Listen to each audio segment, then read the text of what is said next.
Debemos de vivir siempre, hermanos, bajo la convicción de que si Dios nos ha traído esta mañana para exponernos a su palabra, es porque el Señor tiene un propósito. El Señor quiere seguir añadiendo mayor bendición a nuestra vida.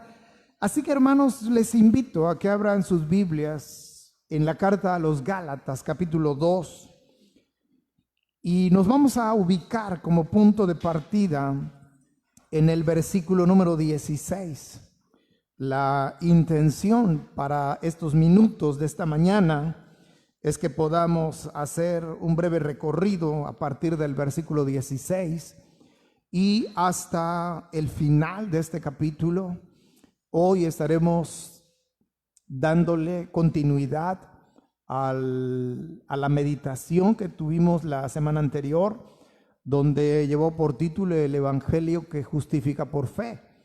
Hicimos un recorrido a través de varias porciones de la Escritura, donde de manera clara, precisa, el Señor, como en cartas, como lo es la carta a los Romanos, dedica varias porciones para darle el peso específico, el valor suficiente, el valor que todos los creyentes debemos darle a un aspecto fundamental como lo es la doctrina de la justificación.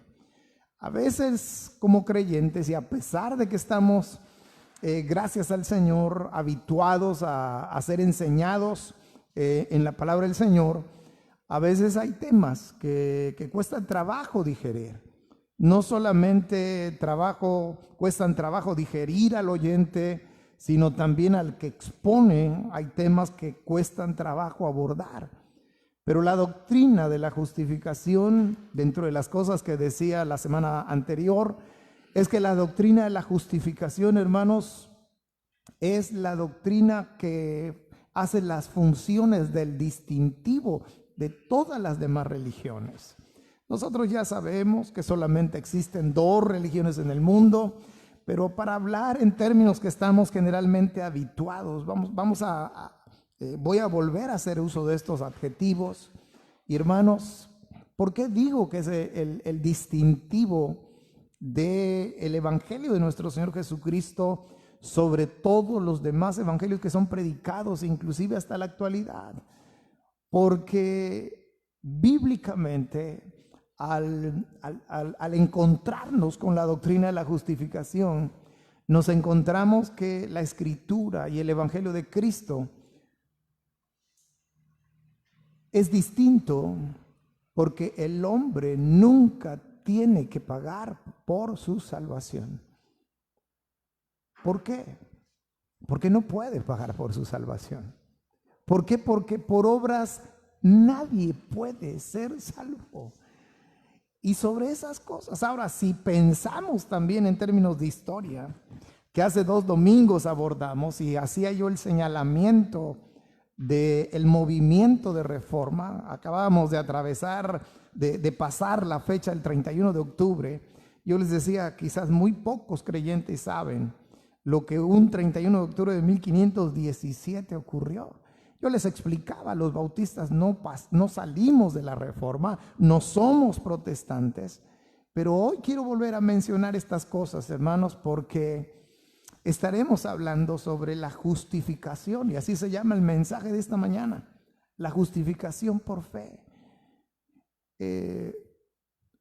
Y algo que detonó el movimiento de reforma fue precisamente esta doctrina, la doctrina de la justificación. Y yo en su momento, hace algunas semanas, yo les decía, el gran resumen del movimiento de la reforma se concentra en 5 aspectos que se conocen como las 5 solas, o los 5 solos, los 5 solamente.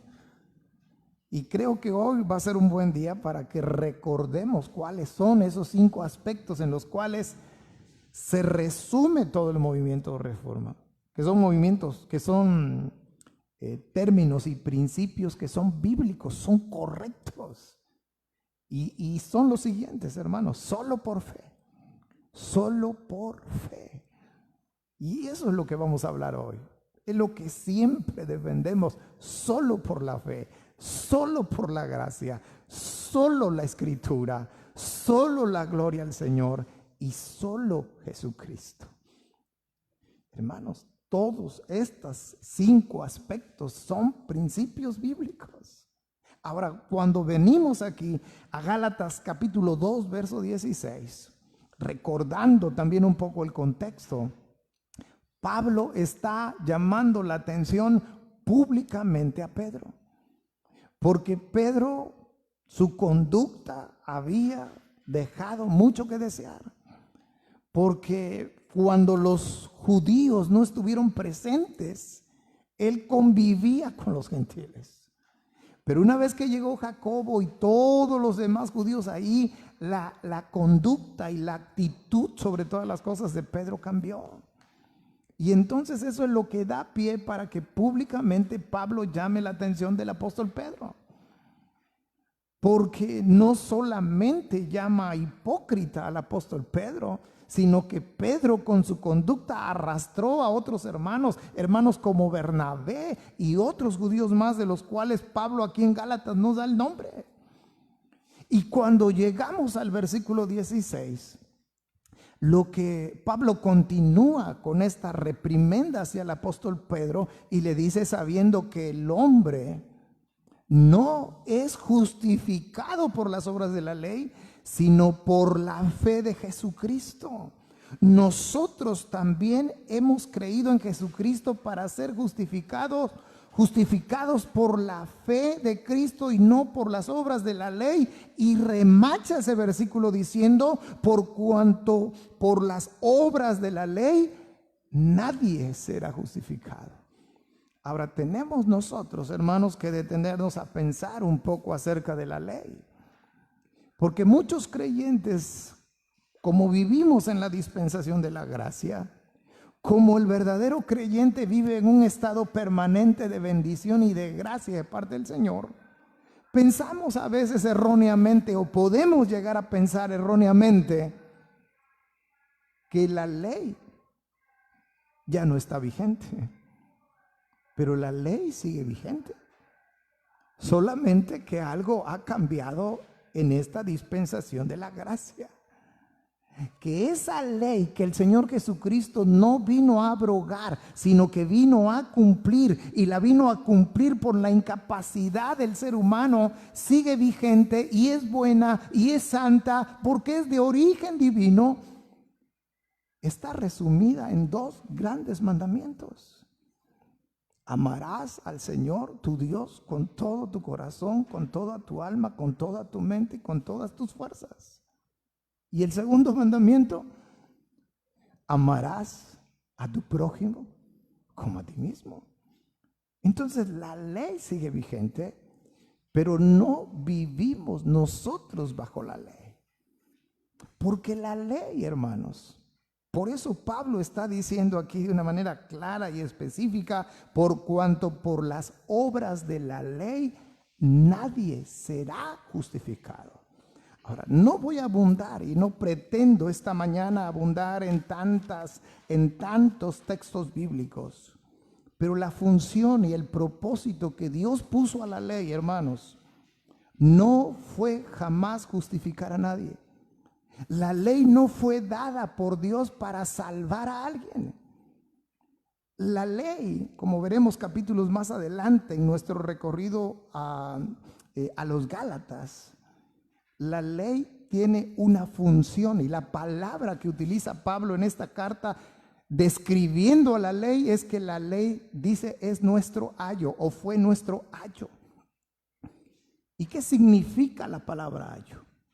La palabra ayo significa guía. Entonces, la ley, la función y el propósito que Dios designó para ella fue para guiarnos al Señor Jesucristo. Hay un versículo, hay 2 versículos que todos conocemos perfectamente bien. No, y por cierto, no está en Gálatas, está en Efesios. 2 versículos, hermanos, que no dejan lugar a dudas. Y el pasaje al que estoy haciendo referencia es Efesios 2, 8 y 9. Lo sabemos de memoria. Lo sabemos perfectamente de memoria y nos dice, porque por gracia. Ya no está diciendo, porque si observas cada aspecto de la ley. No, por gracia. ¿Por gracia qué? Sois salvos. O sea, porque por gracia somos salvos, porque por gracia somos justificados, porque por gracia sois salvos. ¿Por medio de qué? De la fe. Porque estas dos cosas siempre van, para que sea bíblicamente correcto y aceptable delante del Señor, estas dos cosas siempre tienen que caminar de la mano, la gracia y la fe.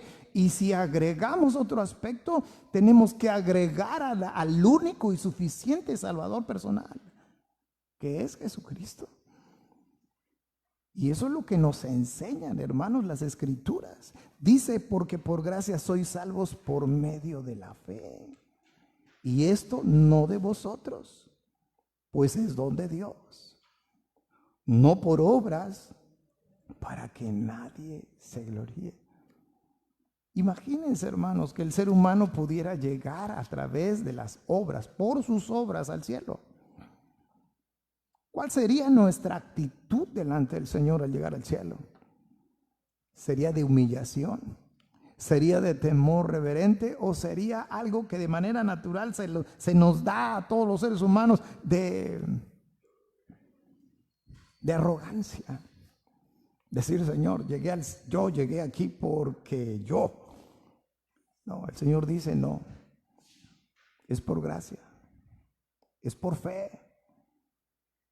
Y Pablo encaja este versículo aquí, hermanos, porque le está recordando a Pedro que Dios no solamente es un Dios de los judíos, que Dios no es un Dios elitista, que Dios no hace acepción de personas, que Dios no solamente dio a su Hijo y su Hijo murió para salvar a los judíos.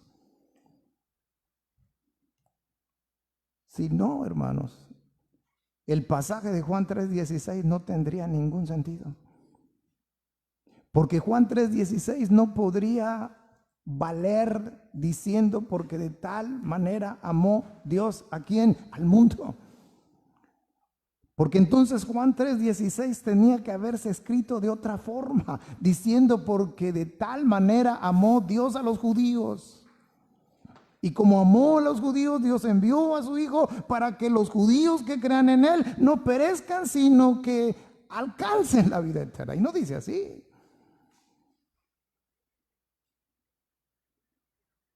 Lo que Dios sí hace es que tiene un plan diferente. Un plan diferente para Israel, para que Israel pueda ser salvo. Tiene un plan diferente para la iglesia.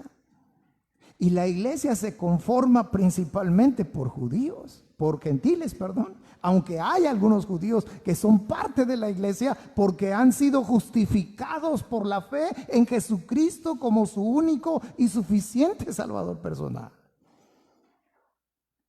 Si nosotros nos vemos tal cual somos, y no significa que seamos necesariamente personas malas con malas acciones, pero si nosotros nos vemos tal cual somos, hermanos, no queda la menor duda que si no fuera por gracia de Dios, yo no sería salvo. Entonces lo que hizo Pedro con esa actitud hipócrita es decir, bueno, los gentiles en realidad no son dignos de heredar el reino de los cielos. Y Pablo lo que está haciendo es recordándoles que nadie puede ser justificado por las obras de la ley. Nadie. Absolutamente nadie, hermanos. Dice además el versículo 17, y si buscando ser justificados en Cristo, versos 17 y 18, y si buscando ser justificados en Cristo también nosotros somos hallados pecadores, ¿es por eso Cristo ministro de pecado? En ninguna manera. Porque si las cosas que destruí, las mismas vuelvo a edificar, ¿qué cosa, hermanos? Transgresor me hago. Y esto, si lo leemos así, uno dice, ¿y qué está diciendo Pablo? ¿Qué está enseñando Pablo aquí? Porque algo, necesariamente Pablo está enseñando algo aquí, pero ¿qué está enseñando? Es muy simple, hermanos. Es más simple de lo que, después de una breve leída de estos versículos, la mayoría de las veces podemos captar. Pero Pablo está diciendo, oigan, antes del sacrificio de Cristo, antes había un viejo sistema sacerdotal, un viejo sistema levítico, donde Dios proveyó una forma en la cual su pueblo pudiera relacionarse con Él, acercarse a Él. Y ellos, en ese viejo ritual levítico, ofrecían toros, ofrecían ovejas, ofrecían palominos, ofrecían tórtolas. Y como recordatorio del pacto que Dios hizo con Moisés, todo varón debía circuncidarse al 8º día. Pero vino Cristo y todo lo viejo quedó atrás. Tan quedó atrás, hermanos, que ni siquiera nosotros deberíamos llamar como llamamos a las dos principales divisiones en la Biblia. Porque lo llamamos como testamento, pero no es la manera más correcta. Porque nosotros deberíamos pensar en términos de pactos.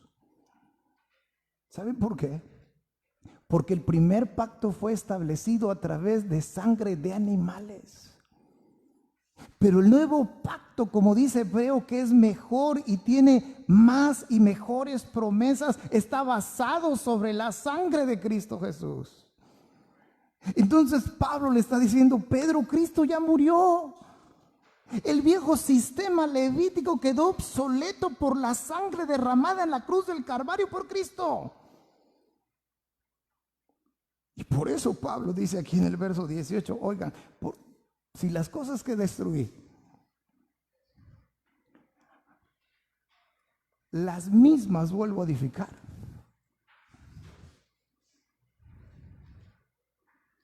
Es como si nosotros, hermanos,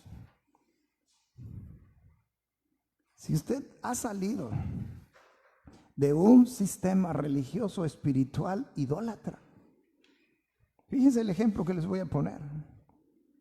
Es como si usted que ha salido de un sistema espiritual o religioso idólatra,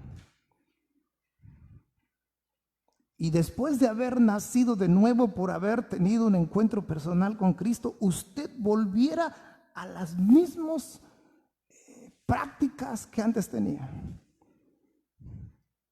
O sea, que usted volviera a adorar imágenes. Que usted, en vez de que utilizara al Señor Jesucristo como único mediador entre usted y Dios, entre Dios y los hombres, utilizara a otros mediadores.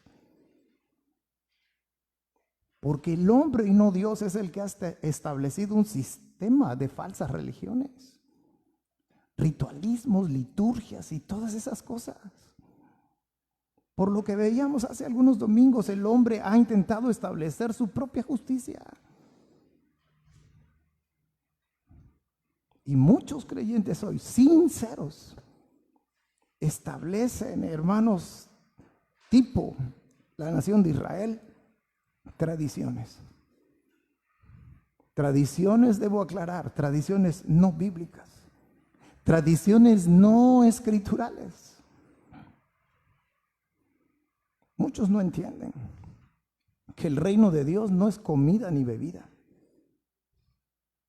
Muchos creyentes sinceros en el Señor no entienden eso y empiezan a decir, oye, no comas cerdo. Oye, una tortita de jamón. No, no, no. No, porque tiene cerdo. Si supieran que ni cerdo tiene el jamón.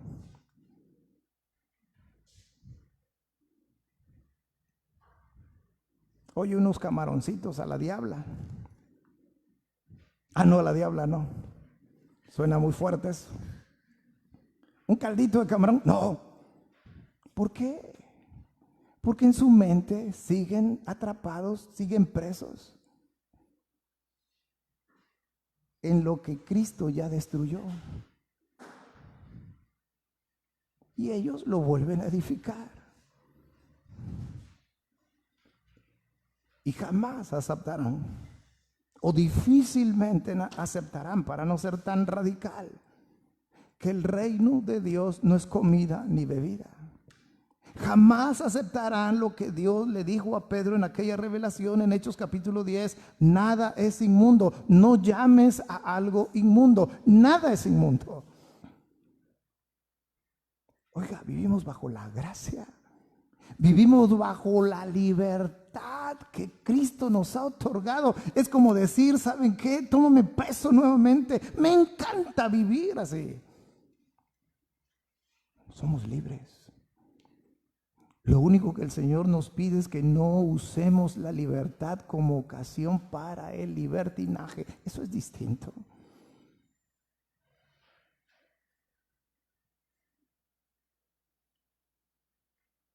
El miércoles que hablaba yo acerca de ciudadanos del cielo, yo hacía el planteamiento que cuando uno le pregunta a algunas personas que tienen otra fe en sus corazones, uno le pregunta, oye, ¿usted va a ir al cielo? Cuando usted muera, ¿dónde va? Pues quién sabe. No sé si sea yo lo suficientemente bueno.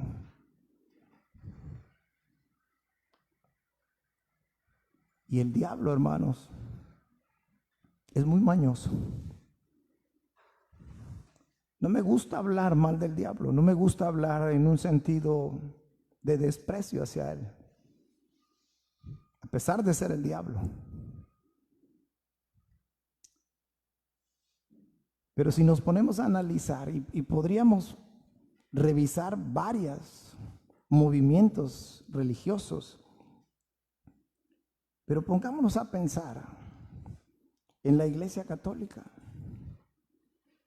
Usted pregúntele a un buen católico si cree en Cristo.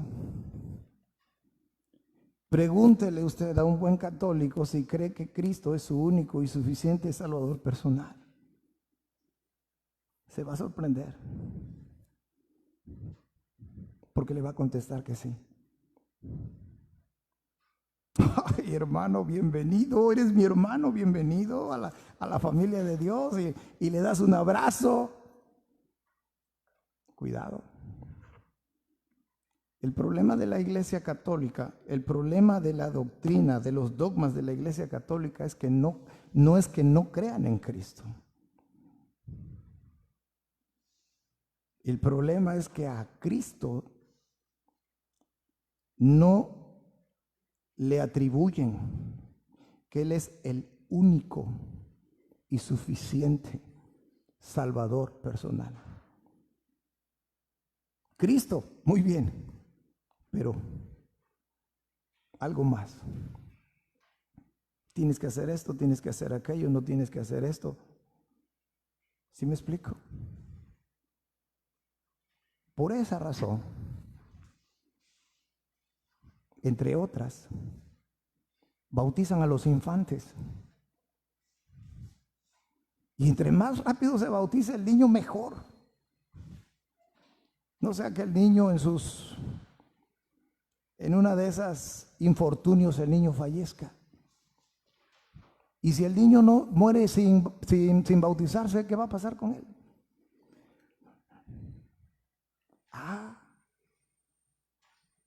Y esa práctica que a lo mejor nosotros no le damos el peso específico, aún como creyentes, resulta que está agraviando directamente la doctrina de la justificación. Porque entonces Cristo, no solamente Cristo salva. Según el dogma católico, quien te salva es el bautismo. Sí lo sabemos. ¿Por eso nosotros no nos bautizamos? No, sí, nosotros nos bautizamos. A todos nos llega el día, tarde o temprano, de la remojada. Tenemos que bautizarnos. ¿Y por qué nos bautizamos? ¿Porque el bautismo salva? ¿Eso enseña la Escritura? No.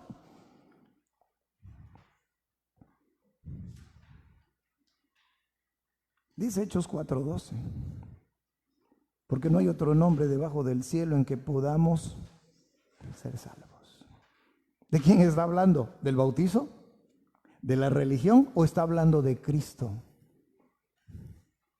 Entonces, hermanos, Cristo Jesús, esta doctrina de la justificación, que al culpable Dios lo declara inocente cuando cree en Jesucristo como su único y suficiente Salvador personal, es clave y distintiva en la salvación de una persona.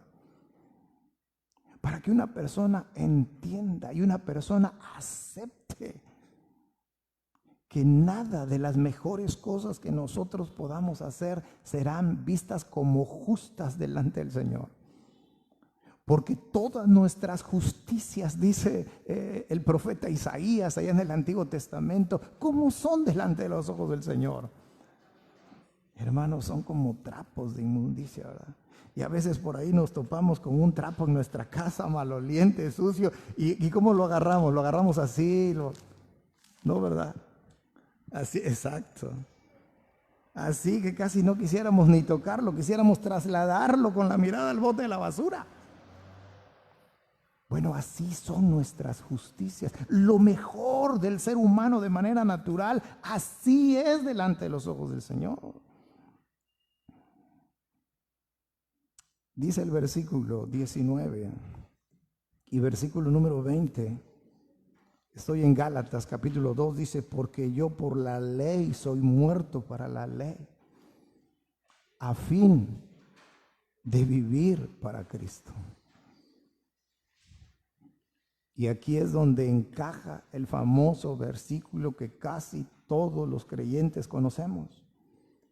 Con Cristo estoy juntamente crucificado y ya no vivo yo, mas vive Cristo en mí, y lo que ahora vivo en la carne, lo vivo en la fe del Hijo de Dios, el cual me amó y se entregó a sí mismo por mí. Pablo no está denostando la ley. Pablo está diciendo, la ley es buena. La ley muestra el carácter de Dios. ¿Y cómo es Dios? Santo. Y la ley lo que hace es reflejar el carácter de Dios. La ley lo que hace es guiarte a los pies del Señor Jesucristo. Porque si la ley refleja el carácter de Dios y su santidad, al mismo tiempo hace ver lo falto que nosotros estamos para cumplir a cabalidad cada aspecto de la ley. Pero Pablo dice, esa ley buena, santa y divina que me guió a los pies del Señor Jesucristo, para mí está muerta. No es que esté invalidada. Y no es que la ley en sí misma esté muerta. Dije al principio que la ley está vigente, resumida en 2 grandes mandamientos. Pero Pablo está diciendo, yo morí a la ley. ¿Y cómo es que uno muere a la ley? Hace un momento tuvimos nuestro tiempo de ofrendas. Y ninguno de nosotros se atrevió a traer aquí una oveja. O nadie de nosotros en estos tiempos de crisis, digo, pues tan tan restringido que ha estado la economía, nadie se atrevió a traer una tórtola para que la sacrificáramos. Es nuestra ofrenda. No lo hicimos. ¿Por qué? Hermano, es que nosotros no vivimos allá en la Sierra Hidalguense que ofrendan pollos, ofrendan huevos, ofrendan puercos. No es por eso. Sino porque vivimos bajo la gracia. Y lo que nosotros, hermanos, vivamos, ¿cuánto tiempo? Solo el Señor sabe. Pero lo que tenemos que estar ciertos, hermanos, es que nosotros estamos muertos. Muertos a todo lo que tenga que ver con obras. Muertos a todo lo que tenga que ver con religiosidad. Muertos a todo lo que tenga que ver con la ley. Pero hemos sido revividos por la gracia de nuestro Señor Jesucristo, por la sangre de Cristo. Ahora, el tiempo que nos reste vivir, Pablo dice aquí, y lo que ahora vivo en la carne, lo vivo en la fe del Hijo de Dios. ¡Qué profundidad! Si recordamos rápidamente lo que dice Efesios 2:8, dice que porque por gracia sois salvos. ¿Por medio de qué? De la fe. ¿Cómo Dios nos otorgó esta nueva vida? Por fe. ¿Cómo Dios quiere que vivamos el resto de nuestros días en esta tierra, hermanos? Por fe. Entonces Pablo está diciendo, sigo en este cuerpo. Sí, sigo en este cuerpo. Pero mientras yo viva en este cuerpo, esté en este cuerpo, yo lo voy a vivir en la fe del Hijo de Dios. ¿Por qué? ¿Por qué confiar en Cristo? Por dos razones, dice Pablo. La primera, porque me amó.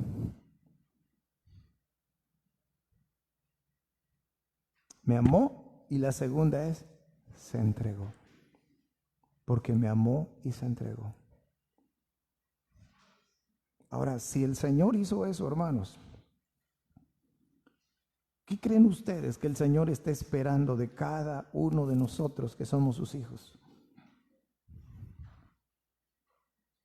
A mi mente vienen dos cosas que el Señor pueda estar esperando de nosotros. Que lo amemos y que nosotros también nos entreguemos por Él. Dice finalmente el verso 21, no desecho la gracia de Dios, pues si por la ley fuese la justicia, fíjense qué conclusión, porque si por la ley fuese la justicia, entonces por demás murió Cristo. Creo que de todos los versículos que hemos analizado brevemente esta mañana, este versículo 21 es el más claro. Porque si nosotros lo hacemos la reflexión a la inversa, entonces comprendo por qué vino Cristo. ¿Por qué murió Cristo? ¿Por qué me amó Cristo? ¿Por qué se entregó Cristo?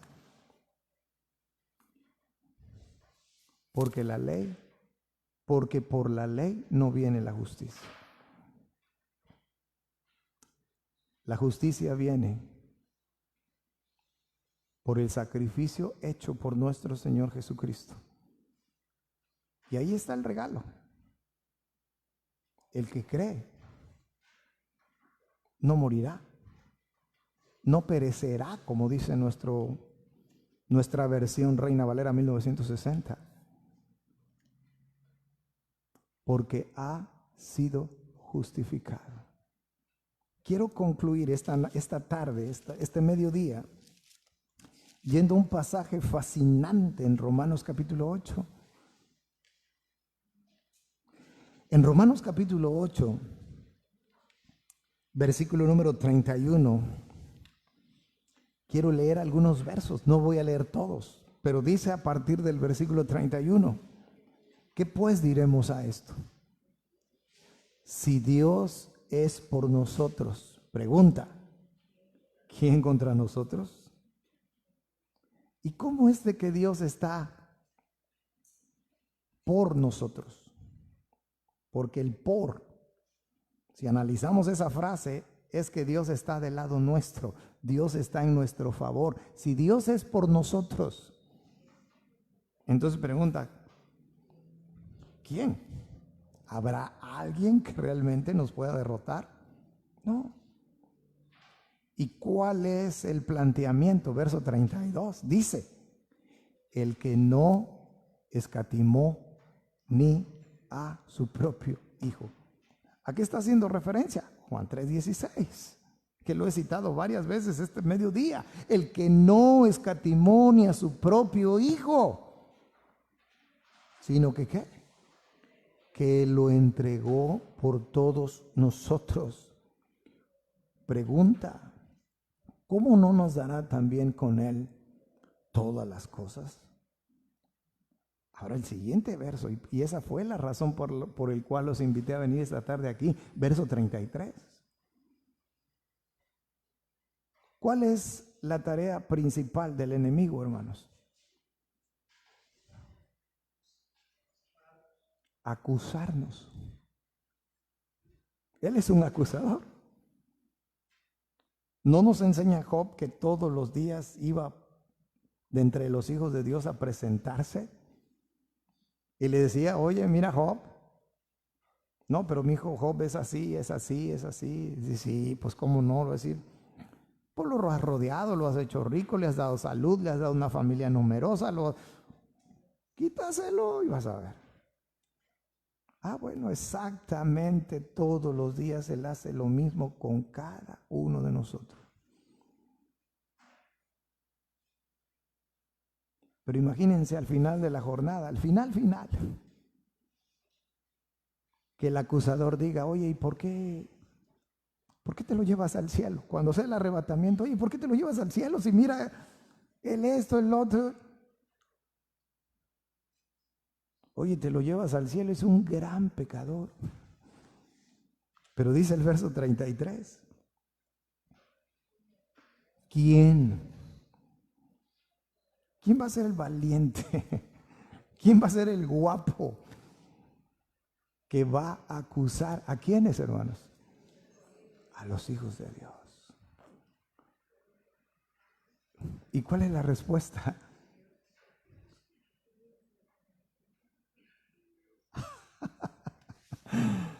Fascinante la escritura.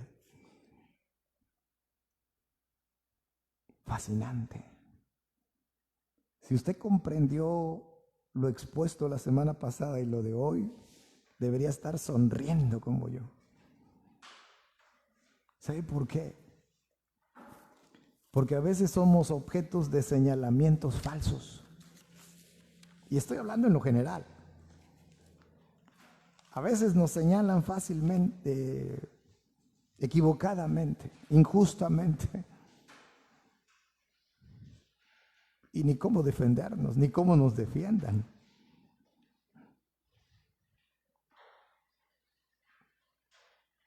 Pero cuando por la gracia de Dios creímos en Cristo Jesús como nuestro único y suficiente Salvador personal, siendo nosotros realmente culpables de las acusaciones que se nos imputaban,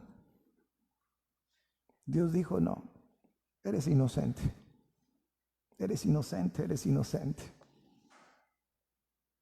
Y al final, si acaso el diablo osara acusarnos delante del Señor y decirte, pero ¿por qué te llevas a este? Te estás equivocando. Dice, no,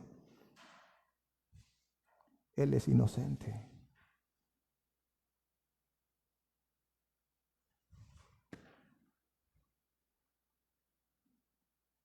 Por eso pregunta Pablo, ¿quién acusará a los escogidos de Dios? Muchos creyentes dudan inclusive de la seguridad eterna de su salvación. Pero si tan solo se comprendiera este versículo 33 del capítulo 8 de Romanos, que no nos hemos autojustificados, que no nos hemos autollamado inocentes, sino que ha sido Dios mismo quien ha pasado por altos todos nuestros pecados. ¿Y gracias a qué? Al sacrificio de su Hijo Jesucristo. No es por la religión, no es por el santo fulano de tal, no es por esto, no es por aquello, es por Cristo. Y si toda persona se diera oportunidad de solo creer la Escritura, se daría cuenta que solo a Dios hay que darle honra y gloria, que solo Jesucristo salva, que solo somos salvos por la gracia, solo por la gracia y solo por la fe. ¡Pum! Y se cierra el círculo. Hermanos, hay cosas que las personas nunca nos perdonan, nunca nos perdonarán si les hemos fallado, si los hemos traicionado. Pero Dios sí perdona, porque Él es el que justifica. Vamos a ponernos en pie, vamos a despedirnos en oración en esta mañana. Damos gracias al Señor, no solamente por lo que nos ha permitido hacer el día de hoy, hermanos, durante este culto, desde que empezamos a las 10 de la mañana, sino que demos gracias al Señor por todo lo que Él ha hecho en nuestras vidas. Darle gracias al Señor porque Él un día se interpuso en nuestro camino.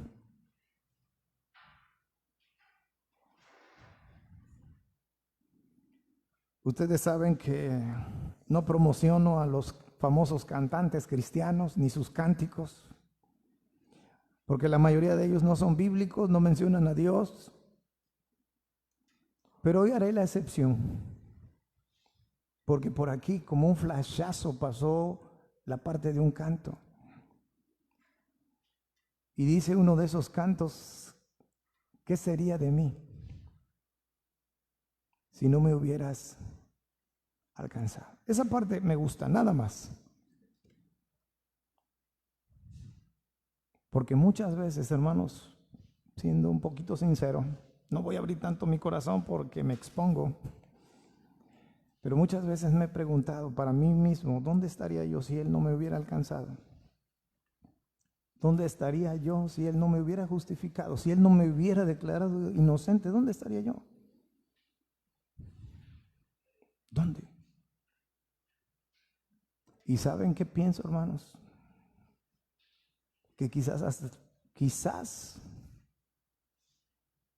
hasta estaría muerto. Porque es tan fácil enredarse en cosas no convenientes que mucha gente muere prematuramente, hermanos. Y lo más triste es que sin haber conocido a Cristo como su único y suficiente Salvador personal. Es uno de los tantos escenarios que yo me planteo. Pero lo más hermoso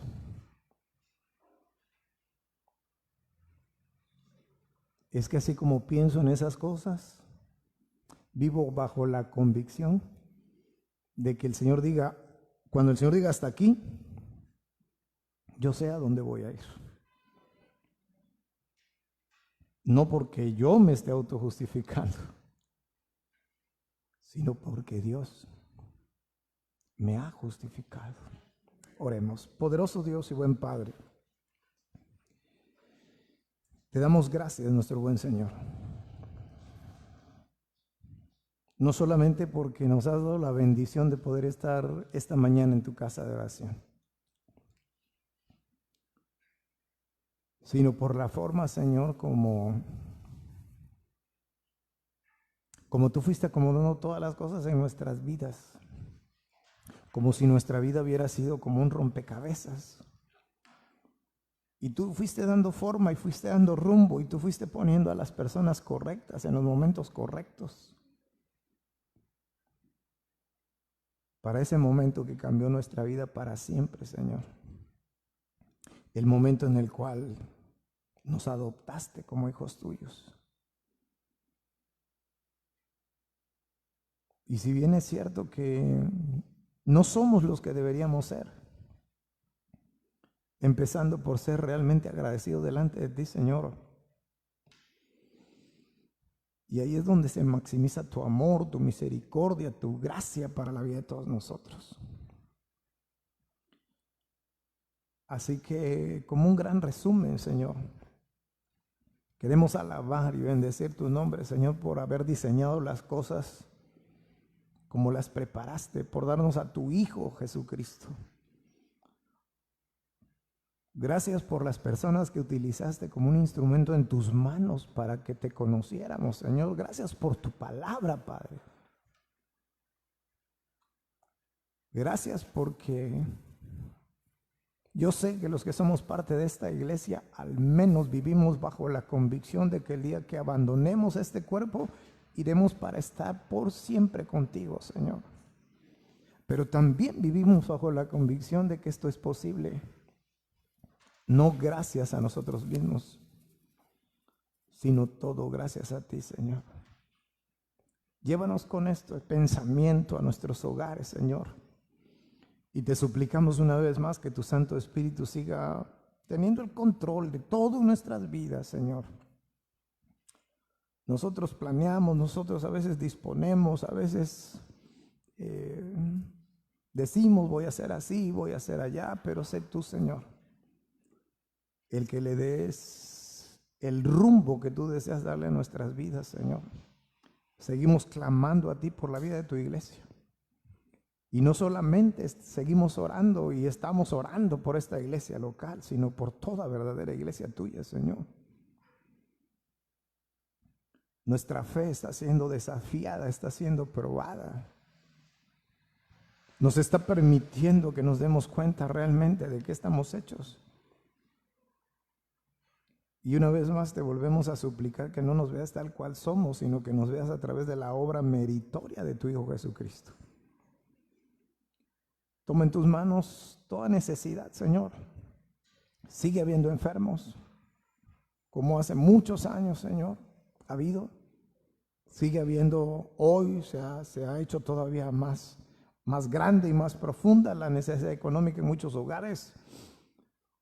Por lo vivido a lo largo de este año, Señor, a muchos los ha traído al desánimo, Padre, y al enfriamiento espiritual, Señor. Pero que tu Santo Espíritu sea el encargado para que los ojos de cada uno de nosotros, Señor, no sean puestos en aquellas cosas a las cuales aspiramos y no tenemos, sino que seamos capaces de ver al invisible y de mantenernos firmes, Señor. Fortalece nuestra fe, nuestra esperanza, nuestro amor para contigo, Señor. Despídenos en paz. Te damos gracias en el poderoso nombre de nuestro Salvador, nuestro Señor Jesucristo. Amén. Nos despedimos de esta transmisión, hermanos. Gracias por acompañarnos. Que el Señor nos siga bendiciendo.